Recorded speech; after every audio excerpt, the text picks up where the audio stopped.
You know, when somebody broke into his house and tore up his Loars. The fire poker incident. Yeah, and Shirley Darrington, right? Isn't that correct? He was the one that took the pieces and. Yeah, I looked at that too. I can't remember if it was him or not. Maybe I'm wrong. I mean, it was just a puzzle piece work of, and he had a lot of the slivers and stuff. You know, he just figured out what went where and which one was which, because it was 2 Loars. Mm-hmm. So did you have the board replaced as well, or no? It was like board? It was like this when I got it. Again, you know, it's not yellow like the rest of the binding, so it looks like it's either had the binding off and or the fingerboard off, or both, or what have you. All the people that looked at this that would know, you know, people who've had had Loars and done a lot of repairs on them, and the expert people. I never could tell if they were genuinely not sure about one issue or the other, or just didn't want to tell me. But there was always a message, something like, well, I can't tell you for sure.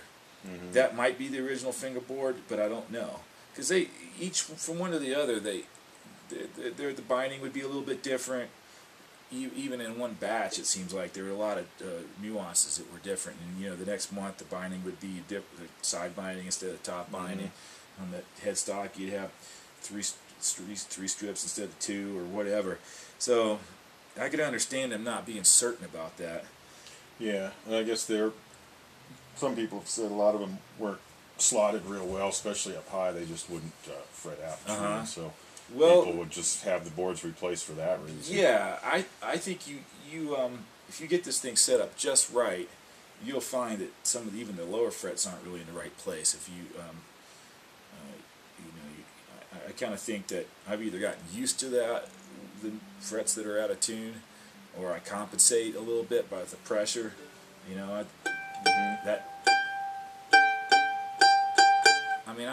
kind of feel like the way I play is entirely driven by this instrument, because I mostly play this mandolin and not another one.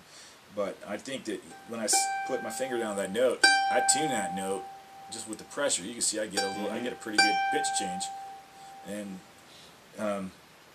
yeah, I think generally everything I do physically with my left hand, it has to do with how I want the sound to be, and the way I know it's going to sound, because I've played it a long time, and it's been very consistent.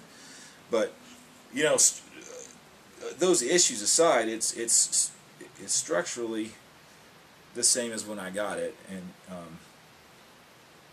it stays in tune and it plays right, and you know, I've just tried to protect the things that will decay about it. But people say the bridges will break. Obviously, the tuners will wear out. Pick guard is plastic, and it you know, the plastic will off gas, it'll crack and shrink and all that. Yep. And I had Darryl Wolf make me a reproduction pick guard. It was quite good, but you probably know, like, there's not a pick guard that really stays on and stays right forever. And every so often I would take and to adjust something, tighten a screw, like the piece came unglued, and the last time it had a problem where it just kept buzzing and rattling. I took it off and I haven't fixed it again since then, and I kind of wish I would get around to that. I think John Ramsey put some little tubes in these holes, because the holes were getting wallowed out, old sloppy.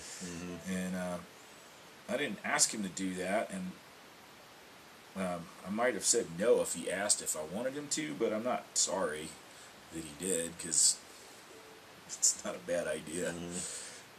In the end, I mean, it has a third hole here because somebody in the original pick guard had just put an end of a nail in it. You know, I think that the pin that went into this hole right here, it had cracked around that pin, and they just put a different pin, except for it was a nail, and then they just sort of drilled a hole right I pulled the pick guard off. Kevin Malone had an old Teens A, and I mean, they looked like they were nails. They were just old nails. Yeah, well, you know, in those days, nails were cut out of sheet metal too, right? But they were in there tight though, boy. It's hard to get out. Yeah, I'd like to have a pick guard on tight. Yeah, it was. It probably wouldn't be as tight again once he puts it back on. But he sold it to a guy in Thailand, of all places. Was it a clamp-on style, or did Yeah. Yeah. Yeah. but still had the pins too.